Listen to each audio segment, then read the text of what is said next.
this is the Peter Pan story, roughly speaking. Peter Pan is this magical boy.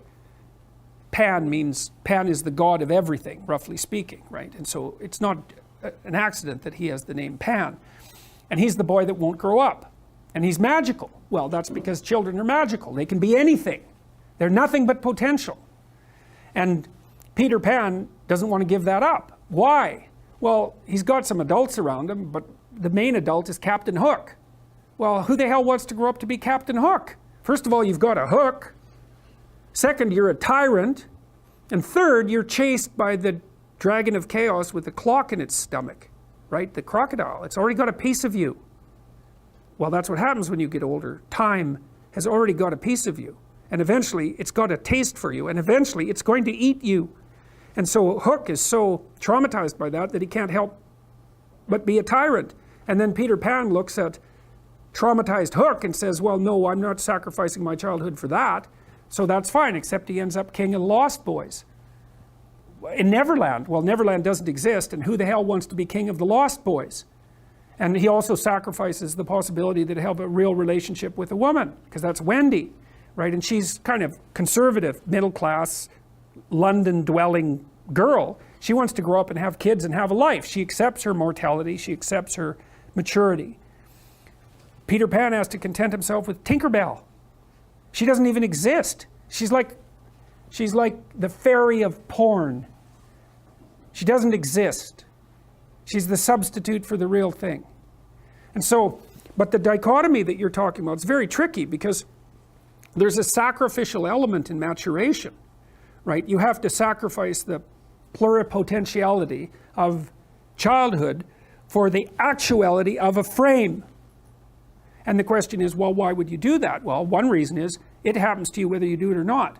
You can either choose your damn limitation, or you can let it take you unaware when you're 30, or even worse, when you're 40. And then that is not a happy day. And I see people like this, and I think it's more and more common in our culture, because people can put off maturity without suffering an immediate penalty. But all that happens is the penalty accrues. And then when it finally hits, it just wallops you, because when you're 25, you can be an idiot. It's no problem. Even when you're out in a job search, it's like, well, you don't have any experience and you're kind of clueless. It's, yeah, you're young. It's no problem.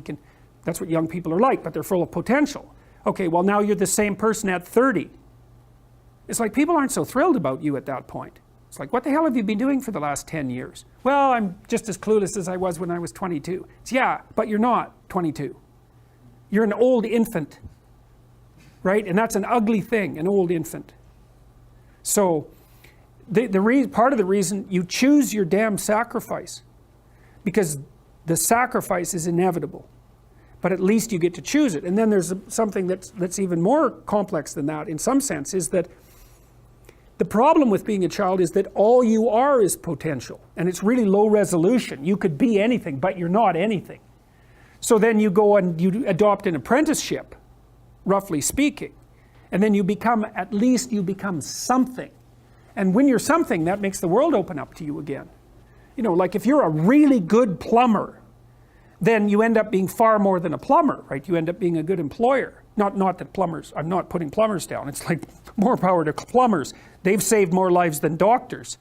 So, hygiene, right? So, if you're a really good plumber, well, then you have some employees, you run a business, you train some other people, you enlarge their lives, you're kind of a pillar of the community, you have your family. Once you pass through that narrow training period, which narrows you and constricts you and develops you at the same time, then you can come out the other end with a bunch of new possibility at hand. And Jung talked about that. He thought that part of the proper path of development in the last half of life was to rediscover the child that you left behind as you were apprenticing. And so then you get to be something and regain that potential at the same time. Very, very smart. Well, he was very, very smart. So that's very wise thing to know. So, yep. Sacrifice. We'll talk more about that too. You get to pick your damn sacrifice. That's all. You don't get to not make one. So you're sacrificial whether you want to be or not. That's a good thing to know as well. So even though it's rather, it's a rough thing to figure out. But other questions?